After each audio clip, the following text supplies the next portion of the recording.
Este é o programa Debate Brasil, produzido pela AEPET, Associação dos Engenheiros da Petrobras, e transmitido por 60 TVs comunitárias em todo o país. Nós temos hoje em nosso cenário este quadro Baile na Roça, que é uma das mais antigas obras de Cândido Portinari. Foi produzido em 1923, quando o Portinari ainda vivia na sua pequena cidade de Brodowski, no interior de São Paulo. Depois é que ele se transferiu para o Rio para estudar na Escola Nacional de Belas Artes e em seguida, com uma bolsa de estudos, foi para Paris. Esse quadro é muito diferente daqueles outros que nós já apresentamos no nosso cenário, porque é um estilo que talvez lembre um pouco o impressionismo europeu, e especialmente francês, que vinha já do fim do século XIX. De qualquer maneira, é um quadro que já revela o grande talento desse que foi o maior dos pintores brasileiros. Bom, nós vamos conversar hoje com o Ronald Barata, ex-presidente do Sindicato dos Bancários do Rio de Janeiro, que acaba de publicar esse livro, O Falso Déficit da Previdência. Entra governo, sai governo, está sempre se discutindo alguma reforma da Previdência. Antigamente, quando se falava em reforma da Previdência, a suposição é que era uma reforma para melhorar as coisas para os contribuintes e beneficiários da Previdência. Agora, quando se fala em reforma da Previdência, todo mundo se assusta porque sempre é para piorar. Então, Barata, por que há um falso déficit da Previdência? Bom, esse déficit, ou rombo, como muitos chamam, foi alardeado para preparar a opinião pública para a contra-reforma da Previdência. Como você bem diz, reforma seria para melhorar. Isso é para piorar, então são contra-reformas da Previdência. Como houve a de 98, do Fernando Henrique, 2003 do Lula, e não conseguiram aprovar tudo o que pretendiam. Quer dizer, não conseguiram piorar tanto quanto queriam. E houve alguma resistência, especialmente no Senado. E para preparar a opinião pública para uma terceira reforma, contra-reforma da Previdência, cujo projeto o IPEA elaborou em 2005, Instituto de Pesquisa Econômica Avançada ou Aplicada. É órgão do Ministério do Planejamento, e elaborou um projeto que foi para o ministro da Previdência, na época era o Romero Jucá, draconiano, desvinculando os benefícios previdenciários do salário mínimo, reduzindo os valores de benefícios. E com essa desvinculação, poderia a Previdência pagar benefícios menores do que o salário mínimo, que é o objetivo deles. Enfim, uma série de medidas para beneficiar, com a criação de previdência complementar, banqueiros, bancos e seguradoras, quem mais investe nesse segmento do sistema financeiro. E, tomando conhecimento disso e vendo a campanha nos jornais, especialmente Globo, Estadão e a Folha, inclusive revistas também, como a Carta Capital, e sempre falando um déficit, e eu lá no PDT, levando pessoas que entendiam ou entendem do assunto para falar sobre isso, cheguei à conclusão que o déficit era uma falácia mesmo. Aproveitei trabalhos do Unafisco, Sindicato dos Auditores Fiscais, da Receita, trabalhos da ANFIP, Associação Nacional dos Auditores Fiscais da Previdência, compilei outros dados, cheguei à conclusão que eles estavam corretos. Não há déficit na Previdência. Essa campanha de alarmista do rombo ou déficit da Previdência, simplesmente para preparar, para adorar a pílula amarga, que era esse projeto do IPEA. Fizemos uma campanha, eu fiz panfletagens aqui no Rio de Janeiro, em diversos bairros, distribuí junto com o pessoal de movimento de aposentados e pensionistas do PDT cerca de 100 mil panfletos, levei bandinha para a rua, aqui no centro da cidade, e senti que a opinião pública era sensível àquele desmentido que eu botava nos panfletos, inclusive o balanço da Previdência, da Seguridade Social. Fiz então alguns trabalhinhos em papel A4, 3, 4 folhinhas, mas vi que aquilo pouco influía. A pessoa dá pouco valor a isso. Senti que um livro tem mais peso. Embora não sendo técnico no assunto, não sendo escritor também, aventurei-me a fazer esse trabalho com a finalidade de, primeiro, desmentir o déficit, que não existe e que hoje está comprovado. Por que eles já apresentam um déficit? Num artifício contábil, numa manobra contábil em que eles retiram as receitas das contribuições, como COFINS, contribuição social sobre o lucro líquido, receitas prognósticos, são as loterias esportivas, receitas da CPMF, um título que tem outras receitas que aí englobam as receitas de aplicações, as multas, as doações, o resultado das apreensões de contrabando, etc. Nada disso entra na contabilidade da Previdência. O que diminui a receita. Mas, e aí com a despesa tem manobra também? Com a despesa não. Por quê? Cotejando-se o total das despesas com única e exclusivamente as receitas oriundas das contribuições de empregados e empregadores sobre a folha salarial, realmente fica um furo. Mas quando se coloca as demais receitas, transforma isso num superávit e substancial superávit. Mesmo quando eles incluem nas despesas da Previdência encargos que não são dela, mas são do Tesouro Nacional, há benefícios para brasileiros que não contribuem para a Previdência, né? Esses benefícios deveriam ser debitados na conta do Tesouro e são debitados na conta da Previdência. Com a Constituição de 88, aportaram na Previdência mais de 5 milhões de trabalhadores rurais que nunca contribuíram. E a própria Constituição determinou que o benefício mínimo seja de 1 salário mínimo. Eles ganhavam, em razão do Fundo Rural, meio salário mínimo pago pela Previdência, sem nunca terem contribuído. E a Previdência é um seguro social, mas é um seguro. Só tem direito quem pagou. Então, justíssimo que esses trabalhadores recebam esse benefício. Sim. Justíssimo. Logo em seguida, vieram os empregados domésticos. Depois, com a LOAS, a Lei Orgânica da Assistência Social, os maiores de 65 anos de idade. Enfim, a Previdência bancando esses benefícios para pessoas que nunca contribuíram. Justíssimo que eles recebam. É um importante aspecto de distribuição de rendas e que tira milhares de pessoas, milhões de pessoas da miséria. E de trabalhadores que fazem jus a isso. Mas seria uma despesa do Tesouro e não da Previdência. Quer dizer, isso aí ajuda a eles a dizerem que tem déficit.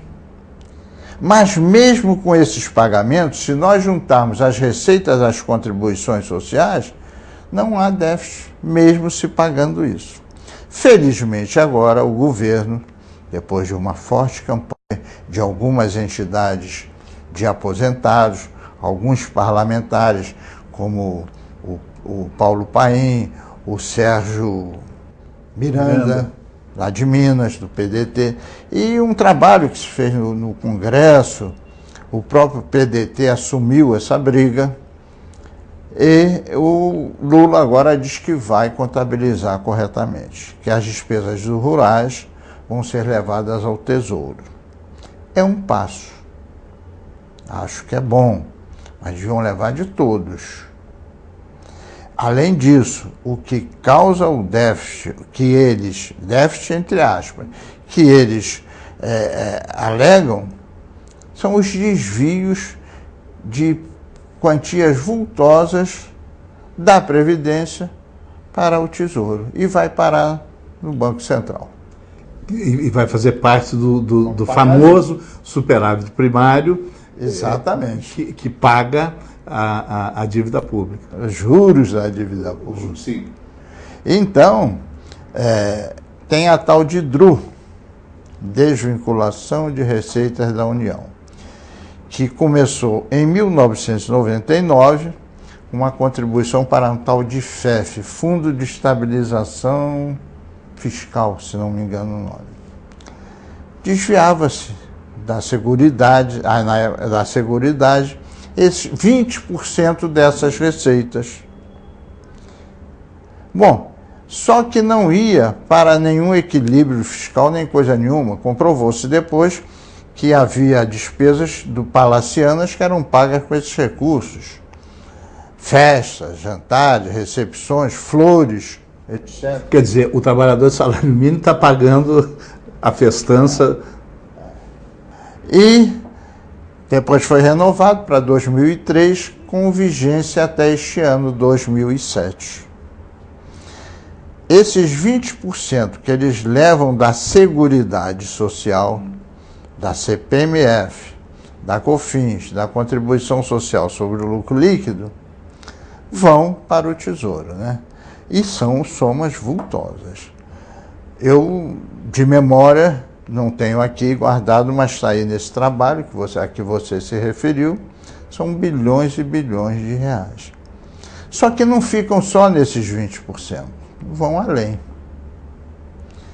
E com isso, a Previdência Social, que antes tinha desvio de recursos para a saúde, hoje é para os banqueiros.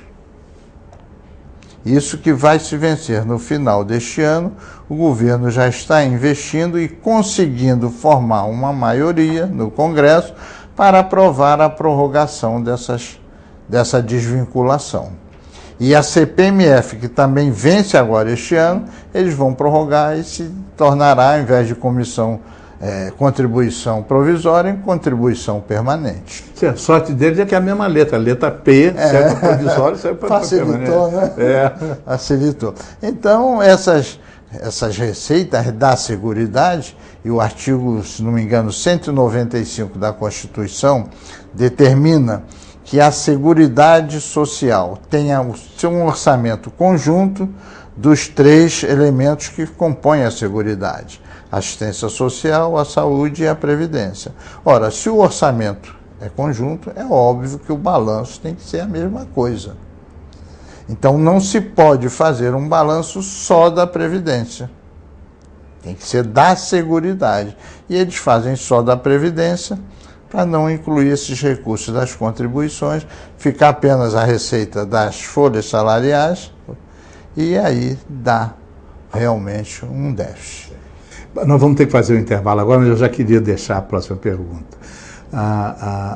É evidente que o objetivo de tudo isso é favorecer o mercado da previdência privada. Claro. Né? Esse é que é o objetivo, claro. Dar lucro para as empresas que operam nesse setor. Agora, a previdência pública vem sendo vítima há decênios, né, de sucessivos calotes, né?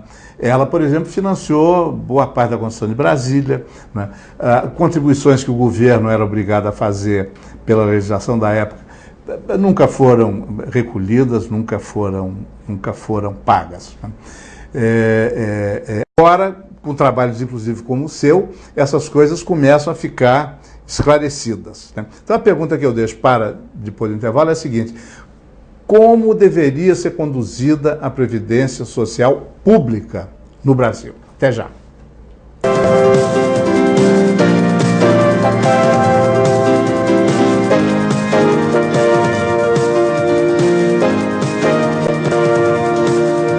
O Debate Brasil está sorteando livros entre seus telespectadores.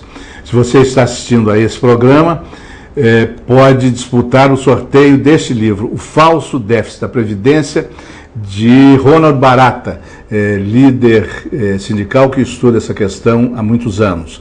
Comunique-se conosco por fax, telefone ou pela internet e inscreva-se nesse sorteio. O sorteio de hoje do Livros na Mesa é do livro de Silviano Santiago, O Falso Mentiroso, Memórias. Participe!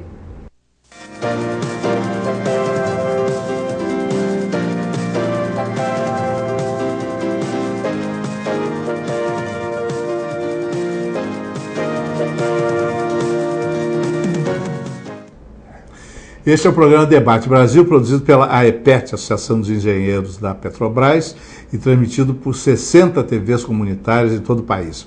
Nós estamos conversando hoje com o Ronald Barata, ex-presidente do Sindicato dos Bancários do Rio de Janeiro, sobre esse livro que ele acaba de publicar, O Falso Déficit da Previdência. A pergunta que ficou antes do intervalo foi a seguinte: agora que o Brasil começa a tomar conhecimento dessas falsificações e das realidades correspondentes,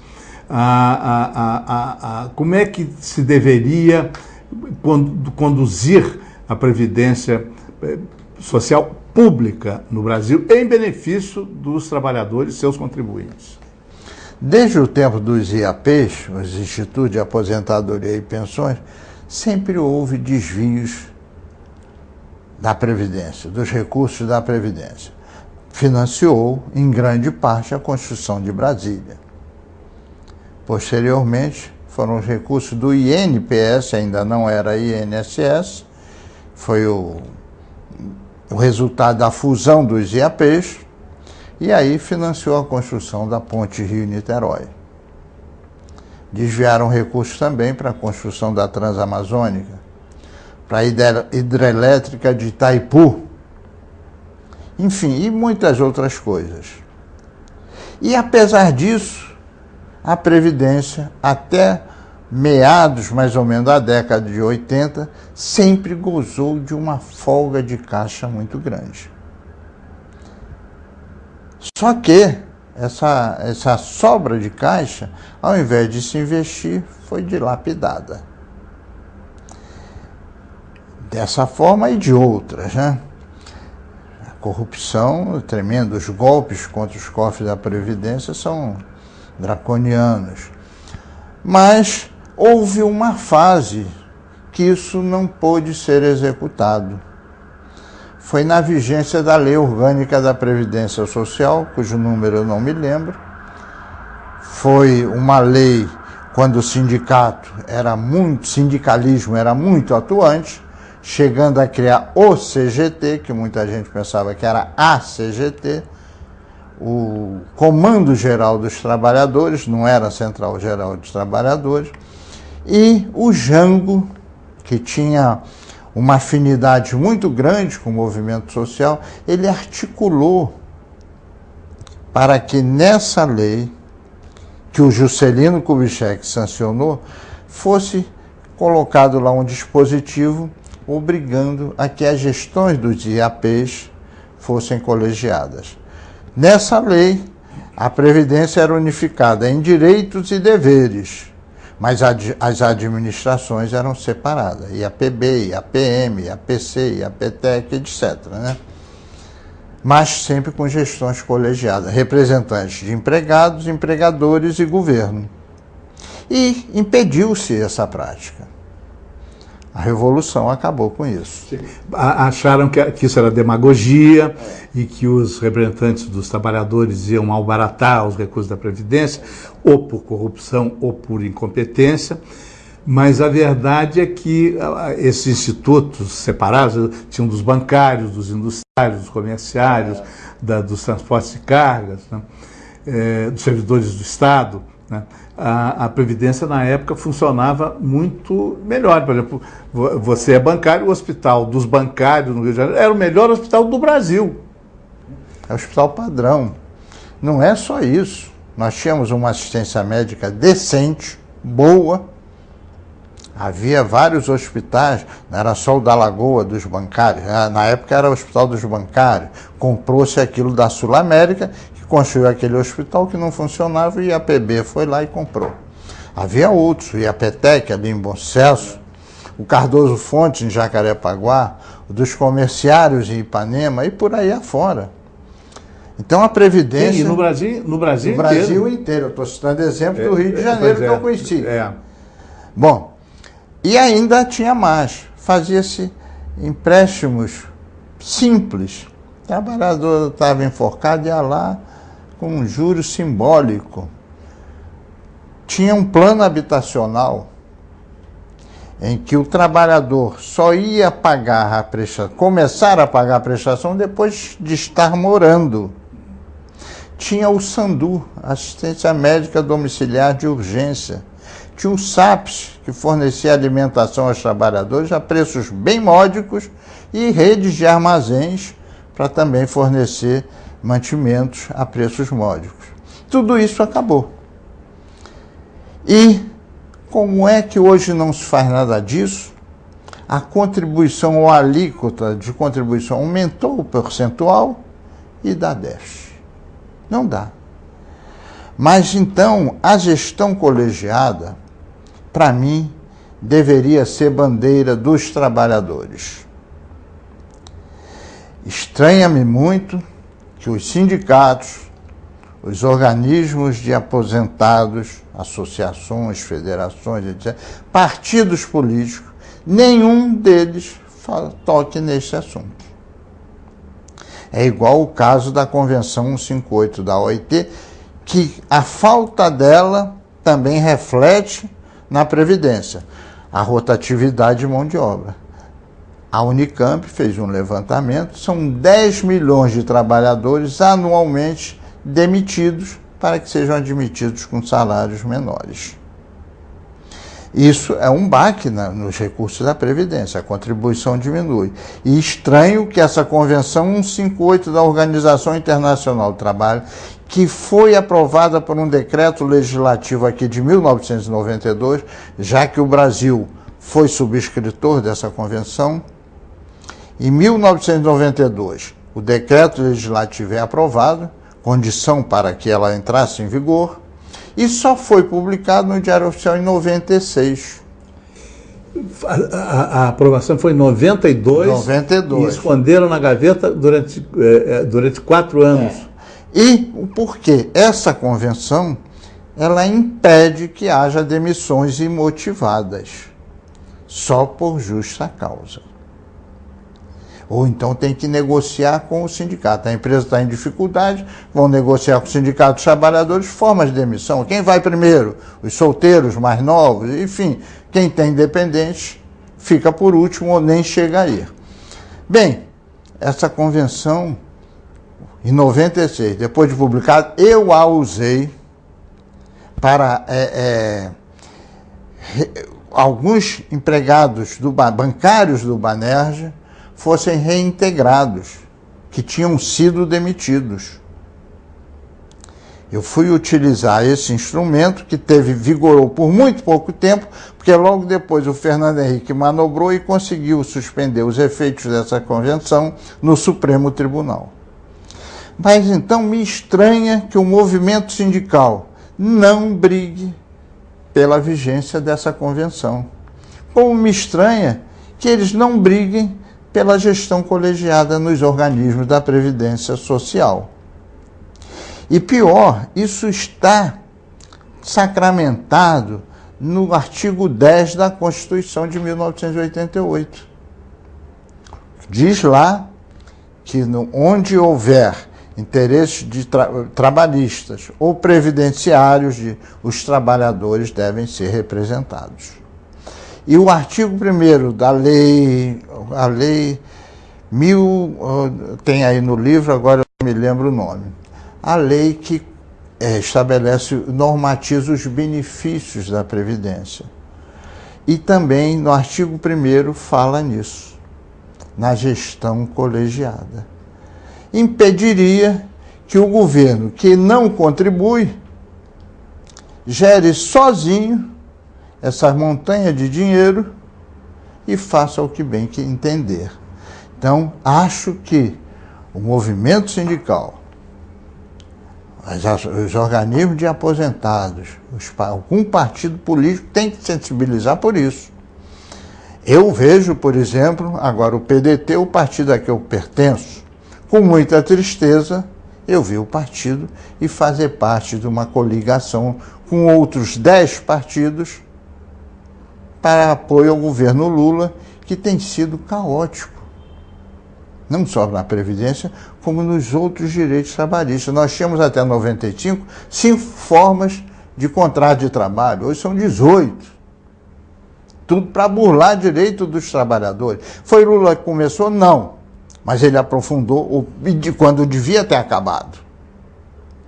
Bom, então eu acho que a briga pela gestão colegiada, e hoje não só os empregados, mas os aposentados também, os empregadores, que também têm interesse que a Previdência funcione bem, como bem demonstrou naquela ocasião da vigência da LOPS, a Lei Orgânica da Previdência Social, tem que exigir o cumprimento dessa lei. O aposentado a vida inteira contribuiu, cada vez que ele recebeu salário, uma fatia ia para a Previdência.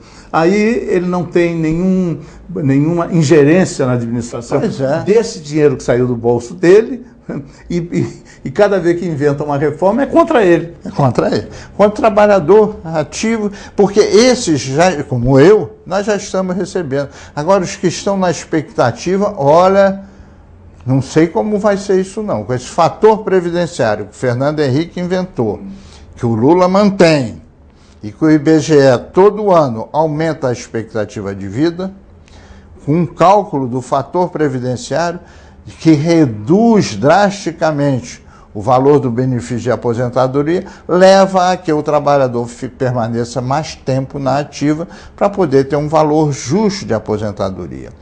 E aí o governo apresenta a aposentadoria hoje como uma benesse. A imprensa também, a imprensa charpa branca acompanha isso. Pomba, mas nós pagamos no mínimo 30 anos ou 35 anos nossa contribuição e depois não vem a retribuição, diz que é esmola? Sim, fora o fato de que quando o trabalhador se aposenta, ele passa a receber muito menos do que ele recebia no serviço ativo. Claro. Né?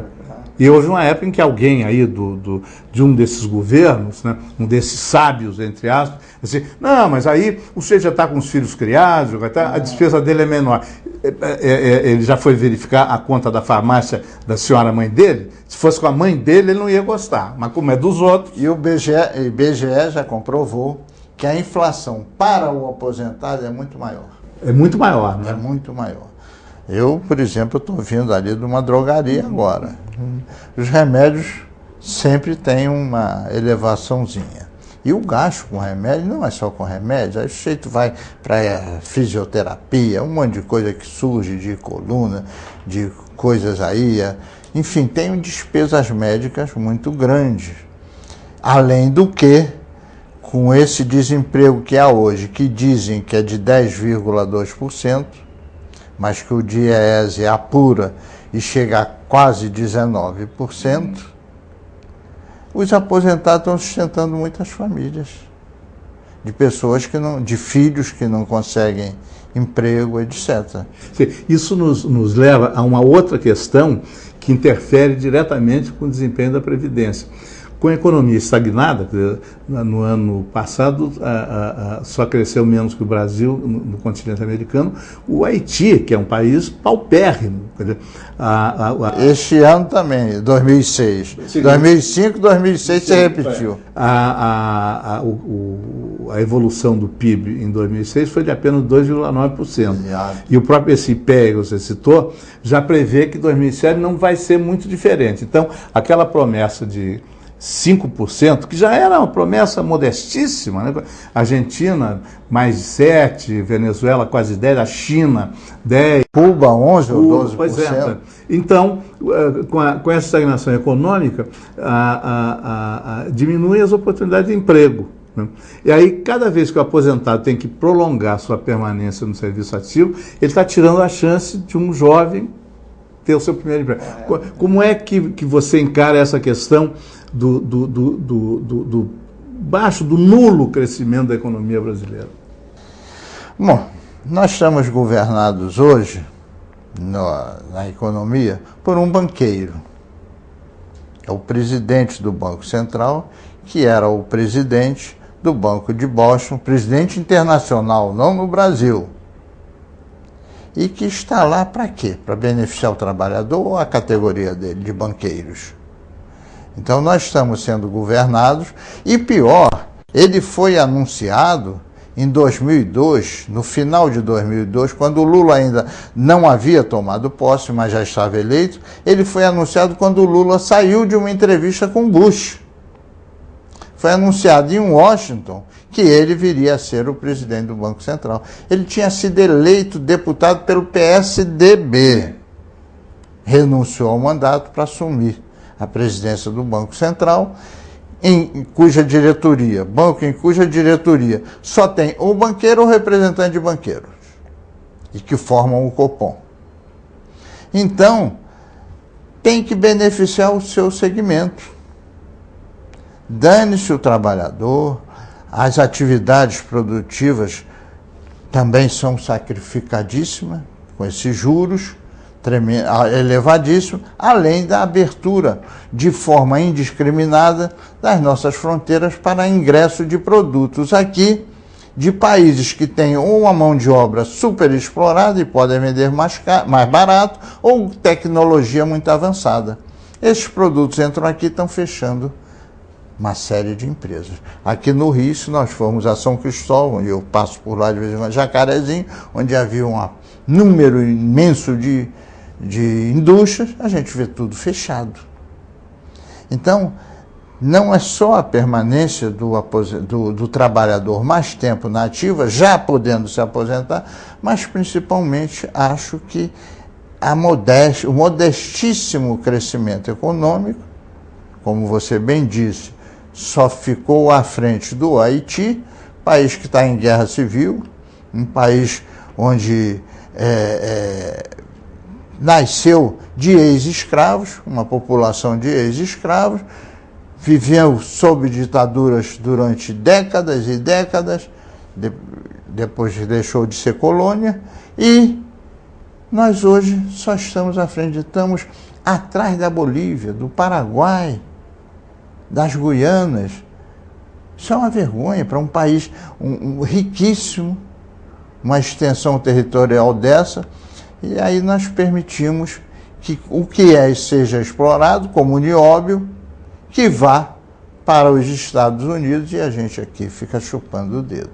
Ou fazer-se como fizeram com o manganês do Amapá, aí transferiu todo o manganês lá do Amapá para os Estados Unidos e deixou para nós os buracos. E nós não ganhamos nada com isso. Então, a falta de um desenvolvimento maior da economia, ou decente pelo menos, nós estamos a metade da média do crescimento anual, 2,9 em 2006, 2,3 em 2005. Isso inibe o crescimento da indústria, no comércio, enfim, o capital produtivo acaba migrando para a especulação e vai direcionar para o sistema financeiro, as atividades produtivas vão minguando e não há emprego. Isso é um baque na Previdência. A informalidade é outra coisa. Volto a falar, a Unicamp, se não me engano, um economista de nome Márcio Postman e sua equipe fez um levantamento em que a cada 3 anos e meio a 4 anos roda quase toda a mão de obra com a rotatividade. Roda para quê? Porque já está ganhando razoavelmente, demite, admite o outro com salário menor. É outro baque na Previdência Social. Enfim, nós temos, a economia reflete diretamente na Previdência. Se os salários são menores, recolhe-se menos para a Previdência.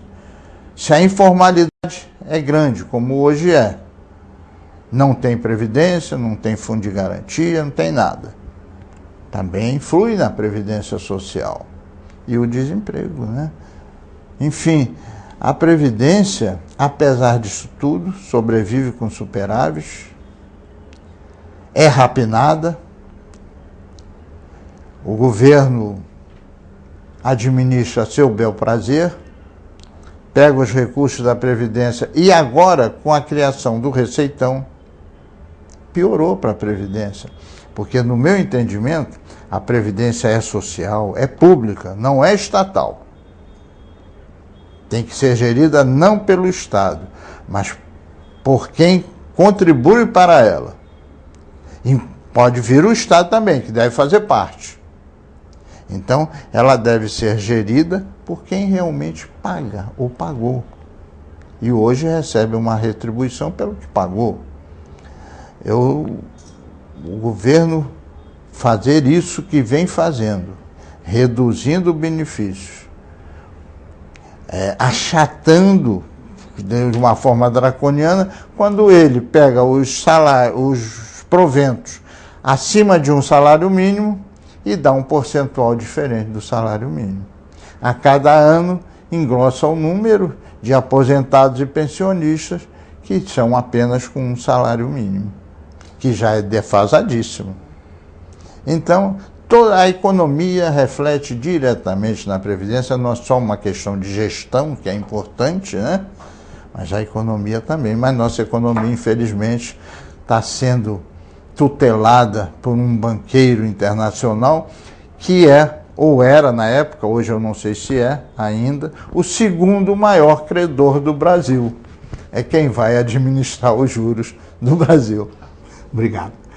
O programa de hoje prossegue com o nosso caderno de cultura Livros na Mesa, produzido e apresentado por Suzana Vargas, da Estação das Letras. Até já.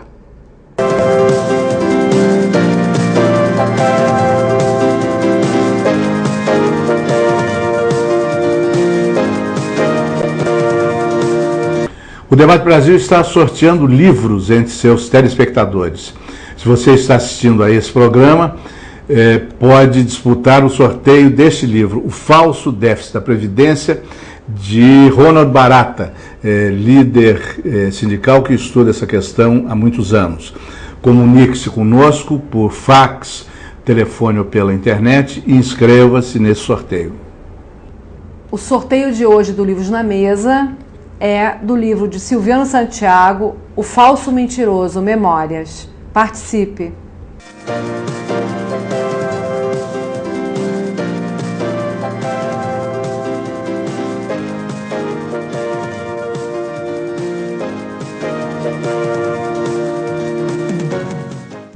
Silviano Santiago é o convidado do Livros na Mesa de hoje. Romancista, poeta, crítico literário, contista, é um homem das letras brasileiras, um dos nossos mais importantes críticos e ficcionistas. Obrigada, Silviano. Obrigado a você. Obrigado a você pelo convite. Silviano, vamos começar a nossa conversa falando um pouco da sua obra como um todo, do seu trabalho, né? Dessa convivência entre o pesquisador, o crítico, o criador, e como é que surge o criador no meio de toda essa essa rotina, até de um rigor, eu acho, de pesquisa e de trabalho. Olha, a pessoa é uma só. Agora, essa pessoa que é uma só, ela optou por ter várias atividades dentro disso, não é, que a gente chama, a grosso modo, literatura. Quer dizer, eu comecei como professor de literatura, continuei como ensaísta, crítico literário.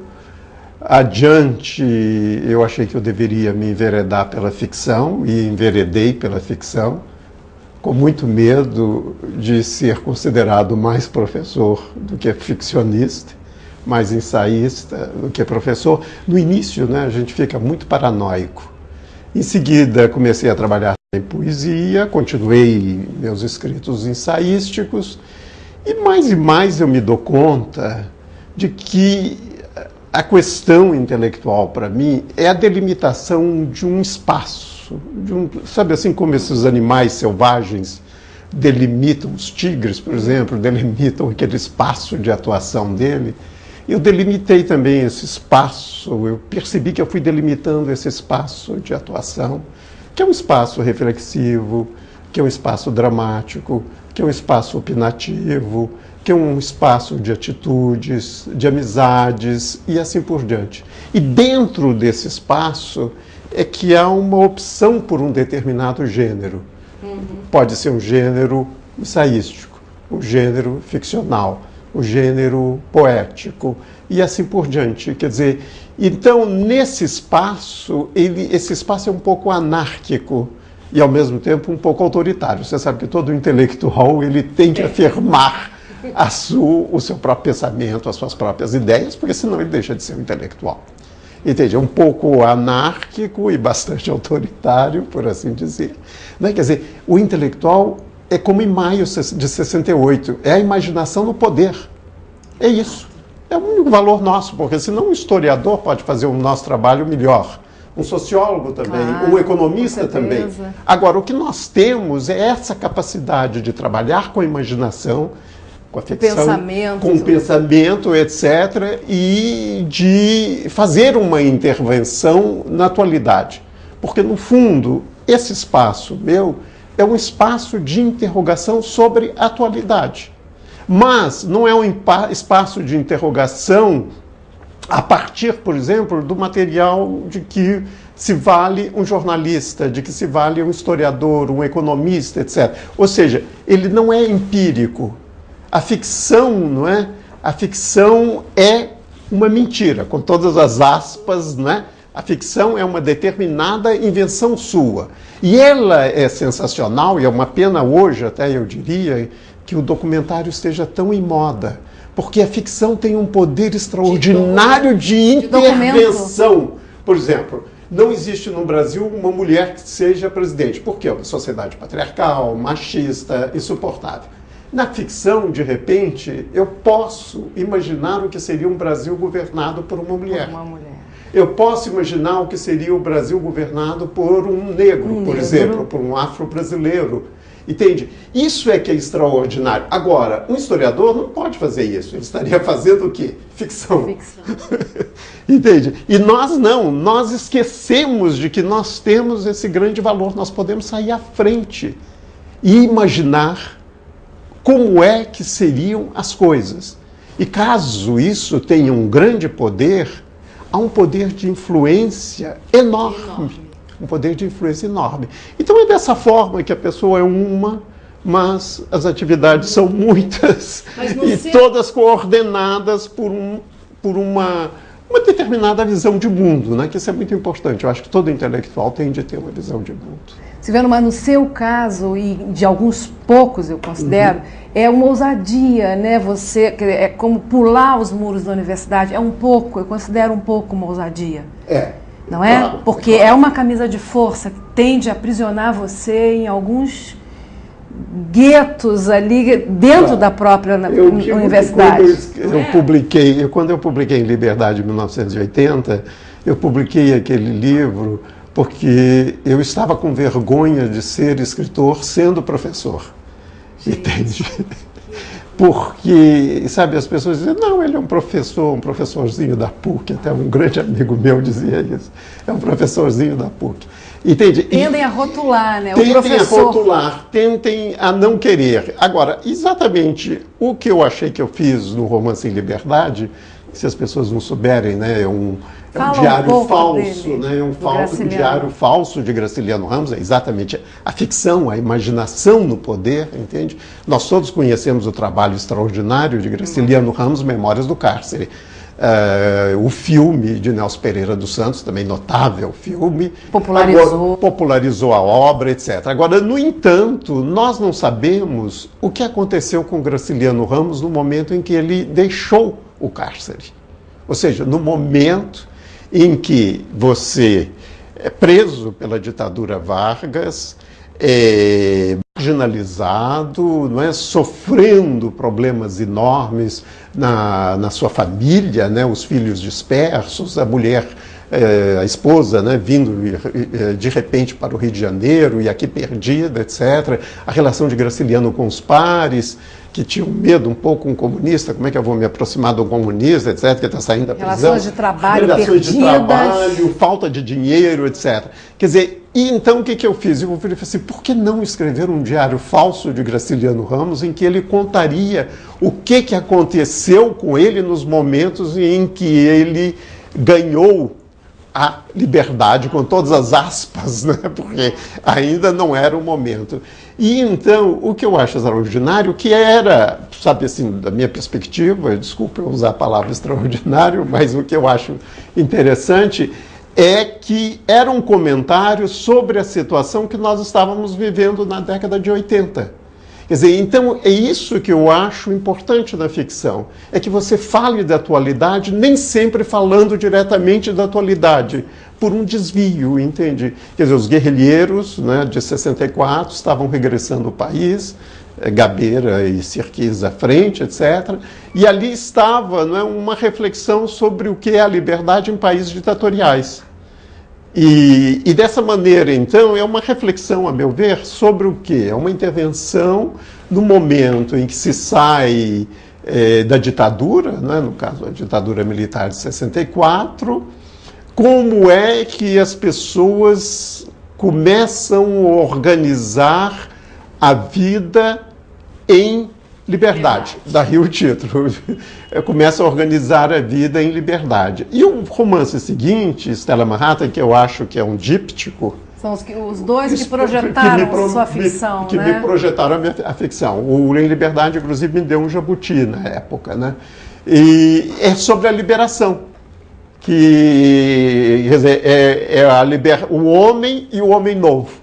Porque em Liberdade não tem um homem novo, né, por assim dizer, aquele que estava a partir, né, das grandes conquistas, dos movimentos de liberação dos anos 60, em particular no tocante a minorias étnicas, a minorias sexuais, a questão da mulher, etc. Então, em Liberdade seria liberação. É um díptico. Liberdade, liberação. É claro que a Liberdade é um romance muito mais positivo e muito mais otimista. E o da liberação, Estela é um livro muito pesado e pessimista. E é um livro, não é, que trata bastante da temática homossexual e parece, inclusive, que daí o negócio da ficção, parece que a realidade me deu um pouco de razão. Porque a partir dos anos 90, quantos anos depois é que veio a doença, né? Veio aquilo tudo e mostrava que é muito mais fácil ganhar liberdade do que se liberar. Muito... engraçado, são dois romances publicados mais ou menos próximos. 80, 85. 85, de 5 anos. Bastante diferentes. Muito diferentes, até em linguagem, tratamento de linguagem, tudo. Cada romance meu é diferente do seguinte, cada diferença. Eu acho que isso é importante, porque o que eu acho pior é criar uma fórmula, um estilo, etc. Porque é o assunto que dá o estilo.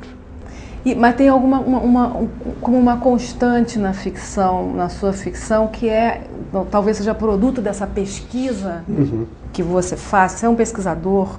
Também. Como é que eu vou dizer? Ferrenho, né?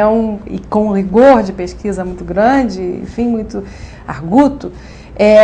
Acho que o seu trabalho é atravessado por essa pesquisa, que é o mais comum, e que casa essa ficção, autobiografia também, um pouco de autobiografia, personagens que você conhece, digamos, tecnicamente, teoricamente, de leitura, eles atravessam. Isso é uma constante no seu trabalho. Você vê, eu estava lendo agora há pouco O Falso Mentiroso, que eu gostei demais, essas memórias que você inventa, né, essa figura, e estava percebendo como é que você vem tem essa marca dessa discussão entre falso e verdadeiro, não é? Quer dizer, o Graciliano não é o Graciliano, quer dizer, é o Graciliano, mas na verdade é uma invenção do Graciliano que você faz, né? Esses trechos já até foram publicados várias vezes em alguns semanários que eu vi. Eu queria que você falasse um pouco do falso mentiroso, esse jogo que você monta nesse livro. Até lesse um trechinho para mim, que eu separei. Olha, o falso mentiroso dos livros que eu escrevi, quer dizer, é o último, né, romance que eu escrevi, é um romance que eu pretendi que fosse mais reflexivo sobre a atividade do escritor, a atividade do artista. Portanto, e quando você, enquanto ficcionista, pretende ser mais reflexivo, para não ficar aquela chatice abstrata, o melhor é se valer dos dados autobiográficos. Quer dizer, então tem uma espinha dorsal, que são os dados autobiográficos do livro. Esses dados autobiográficos, além de espinha dorsal, eles possibilitam também, não é, que eu discuto uma questão que me incomoda muito nas autobiografias, que é a necessidade de definir de uma maneira um pouco rasteira, de uma maneira simplista, isso que a gente chama de identidade. Quer dizer, desde Freud e a psicanálise, a questão da identidade é um pouquinho difícil. Nós sabemos, não é, que qualquer pessoa que se disser que é ele é falso. Está dizendo uma bobagem. Tanto que está ali o Mário de Andrade, foi 360. São 360. Então, o que eu quis dizer nesse livro é como nós inventamos a cada dia a nossa identidade. Eu conversando com você agora, eu estou inventando uma identidade para mim que nunca tinha aparecido até agora. Entende? Eu estou criando, portanto, um personagem meu que é tão interessante com outros personagens que eu já criei na vida. Um personagem, por exemplo, que eu tive que criar no momento em que eu estava pedindo emprego, por exemplo. Então, nós estamos constantemente elaborando, reelaborando os dados autobiográficos na medida em que nós vivemos, na medida em que os jogos de intersubjetividade existem. Entende? E isso, então, a minha ideia era querer mostrar que nós todos, independente de ser operário, de advogado, médico, mulher, homem, homossexual, o que seja, prostituta, o que seja, nós todos estamos constantemente inventando a nossa própria vida, criando uma identidade que nunca deveria ser dada, como no romance do século XIX, como uma coisa íntegra, mas como uma coisa fragmentada, quase como um jogo de quebra-cabeças, ou esses brinquedos, né, de compor imagens, né, a partir de pequenos pedaços, né, o puzzle, de pequenos pedaços, etc. O quebra-cabeça. E então é isso que eu tive, por isso que ele é um pouco mais reflexivo. Mas é claro, o que eu quis dizer mais reflexivo, porque a questão da identidade está em todos os meus livros, entende? O próprio Graciliano Ramos, o problema da identidade, né? No momento em que ele sai da prisão, em que ele está estigmatizado, em que ele tem dificuldade de sobreviver, ele tem que reorganizar toda a vida dele, quem é inimigo, quem não é inimigo, como ganhar dinheiro, como, sabe, conviver com os filhos, como conviver com a esposa, como conviver com os outros escritores, etc. Quer dizer, é isso, no fundo, né, o trabalho da ficção, que é o trabalho de cada um de nós, caso nós queiramos viver com aquele mínimo de imaginação e inteligência. Silviano, eu tinha programado uma leitura de trecho do Falso Mentiroso, mas como nós estamos chegando bem no final do programa, eu queria ainda só anunciar e que você encerrasse falando um pouco das histórias mal contadas. Eu queria dizer também que o Silviano Santiago tem 4 prêmios Jabutis. Eu esqueci de falar das suas premiações. Esse livro foi indicado em 2006. Então você falasse brevemente sobre histórias mal contadas para que a gente possa divulgar esse último lançamento. Tá ótimo. Olha, o Histórias Mal Contadas é um díptico com o Falso Mentiroso. Assim como no passado foi em Liberdade e Stella Manhattan, né? Liberdade e Liberação, aqui é exatamente, no romance O Falso Mentiroso, o fato, não é, de que a ficção, a grande ficção, ela sempre é uma mentira. Mas no momento em que nós dissemos que aquilo que nós escrevemos é uma ficção, nós estamos oferecendo ao leitor a possibilidade de ele acreditar que se trata de uma verdade. Quer dizer, a falsa mentira, a mentira, quando é dita que é falsa, ela se torna um desvio para se chegar à verdade. Jean Cocteau tem uma frase muito bonita: eu sou um mentiroso que diz a verdade. Quer dizer, eu sou um ficcionista que digo a verdade. Cabreira Infante também é sério dentro da brincadeira. Exatamente. E o Histórias Mal Contadas é uma homenagem que eu faço ao leitor. Porque se as histórias fossem bem contadas, quer dizer, por favor, não confunda mal contada com mal narrada. Quer dizer, ela é mal contada, mas tem que ser bem narrada. A história mal contada é aquela que abre um espaço para que o leitor intervenha. Já pensou se Dom Casmurro fosse uma história bem contada? Seria o romance mais chato do mundo. Exatamente por ser uma história mal contada, muito bem narrada, mas mal contada, é que ele possibilite que nós, por quase um século, né, até por um século, um pouco mais de um século, debatamos quem é Capitu, entende? Se o que ele diz sobre Capitu é verdade, ou se aquilo tudo nada mais é do que um produto da paranoia dele e assim por diante. Quer dizer, a história mal contada é aquela que abre um espaço para que o leitor intervenha e construa ou o conto ou o romance que ele está lendo. Construa com a mesma liberdade que o criador. Silviano, nós estamos no final e eu queria assim, pedir muito que um dia você voltasse aqui para falarmos só dessas histórias, porque tem muita história aqui. Tem coisas maravilhosas dentro desse livro. Então, Histórias Mal Contadas, da editora Rocco, do Silviano Santiago. Queria agradecer muitíssimo a sua presença e esperar de fato que você venha falar sobre ele. Prazer. Faltou um programa para você sobre esse livro e sobre muito mais. Legal. Todo o seu trabalho. Eu te agradeço. De ensaio, enfim, que é admirável. Está sendo muito gentil. Muito obrigado.